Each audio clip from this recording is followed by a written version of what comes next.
Hello, I'm recording this on July 31st, and that means two things. Y'all forgot my birthday, and it's time for the Darkness News update brought to you by Evluma and the OmniMax, the perfect choice for your community goals. This is what it's about. It supports dimming, timing, it's got shields on there, it supports what your community needs. Because this is what we are. We are a series of community goals going ahead right now. Let's start with the Thanks I Hate It desk. The FCC has sided with SpaceX over Dark Sky International in a light pollution complaint.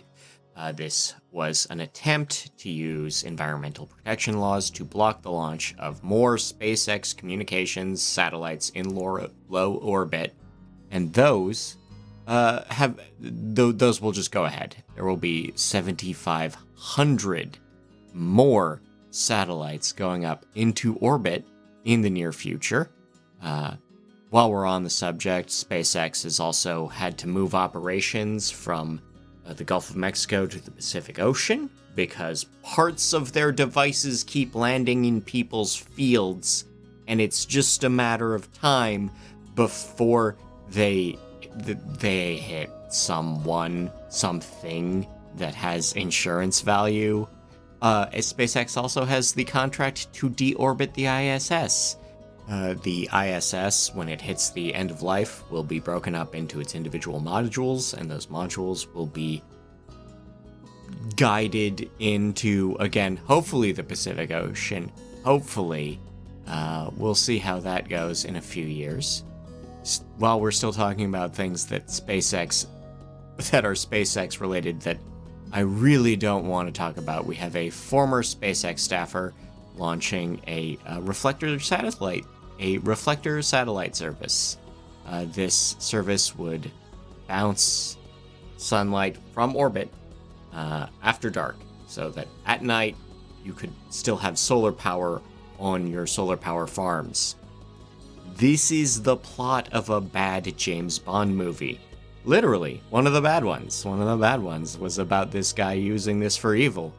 I should also note that Stanford University has commercialized solar panels that work at night. 4 years ago, they developed the tech, but they've managed to get this to a commercial scale now. These are solar panels that also adjust to temperature changes, and those temperature changes also generate electricity. Just pointing that out. The International Astronomical Union has declared where they will be holding their General Assembly on satellite pollution. This will happen August 7th through 15th in South Africa. New Zealand Starlight Conference will be October 20th to 23rd. We have a new dye from Essilor International. This is a new patented dye for blue reducing lenses. We'll see if this is something that might help us maintain our circadian rhythms as we depend on screens for work and leisure. Speaking of leisure, LG displays have been certified as sleep-friendly. This is the second time someone has certified these OLEDs as being non-disruptive to your sleep habits, but the data is a lot better this time. Your body temperature has been linked with your circadian rhythm. This is a very small study, like under 40 participants, that links core temperatures with your metabolism. We have a new set of interdisciplinary recommendations for Allen impacts on insects. This is from the IGB. It specifically covers, again, relative brightness, relative spectra, and directionality, but we can, in fact, improve lighting for insects at night. We have circadian dysregulation linked with Alzheimer's symptoms. The organization formerly known as the Royal Automotive Club, now they're just the RAC, like KFC or DC Comics, they are seeking to secure funds for a headlight glare study. They had been promised this under the previous government, but given the recent election, they don't know if they can go ahead with that. Las Vegas County has passed a lighting ordinance ahead of a Latter-day Saints temple project. It's kind of funny how this game is going now that the LDS has this playbook, this specific design that they want to use with the very tall steeple and the uplights all night and the very big parking lots with the lights on all night, how individual municipal governments are reacting to this. It's very interesting. Also interesting is that Shield Ranch, Barton Creek, Texas, great name, is now an urban night sky place. This is recognized by the DSI. They're actually wedged in between 3 other dark sky recognized places. They're all rural, they're all parks. But, we're seeing that, these things move locally. It's community transmission is a factor. The town of 29 Palms in California is debating a new lake trespass law. They have them. They actually have the regulations already. But what they're debating is how they enforce that. In New Zealand, Catlins will pursue a recognition program with Dark Sky International. This is part of a new citizen petition to join the program to be recognized as a dark sky place. Taos, New Mexico is updating their lighting ordinances.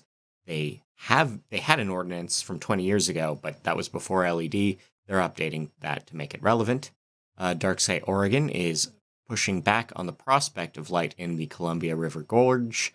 This is another resident petition going its way up. In Lincolnwood, Illinois, they have banned garish lights from businesses. Any attention-getting light in business windows are not in character of the village itself, and so they will be eliminated for the greater good.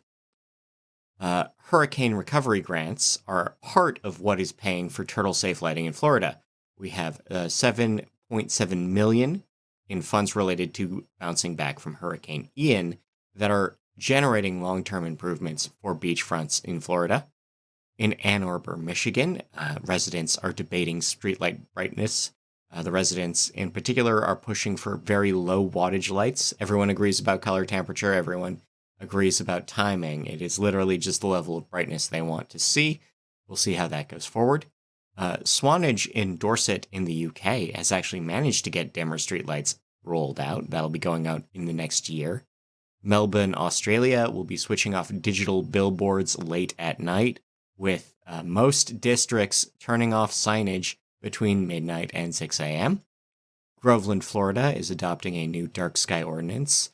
This is a fast-growing exurb of Orlando. They're working on new lighting laws right now. Guelph, Ontario has approved a new light pollution bylaw specifically for light trespass and light that crosses property lines between residential properties. Anna Maria Island in Florida has set a record for sea turtle nests with more than 600 loggerhead turtles nests being charted. Truckee, California is holding a night photo contest. The Dark Sky International has released coloring pages. I just think that's fun. It's a mix of kid-friendly stuff and more of like the meditative mandala type stuff you saw from the adult coloring book trend, if you remember that. We're going to go back to Traverse City, Michigan, specifically the Grand Traverse area Catholic schools, who had been ordered by a court after a civil complaint to dim and shield their lighting both at the school and their sports fields. They had until the 19th of July to do this. They haven't.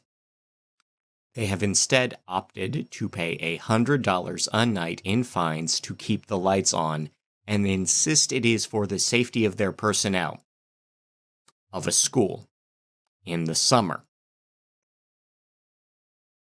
School teachers, school resource personnel are perhaps the least supported individuals in professional life. And you're saying that you have them working after dark during the summer when there is no school actually, and it is for their safety, at the same time that you have citizens spending 5 years of their lives suing you to change your lighting, and the courts agreeing with them. To the administration of these Catholic schools, I ask you, have you thought that maybe you're the bad guys if three people, if three large groups are against you, this is not a Galatean situation, guys. Sometimes when everyone criticizes you, it's because you are worthy of criticism.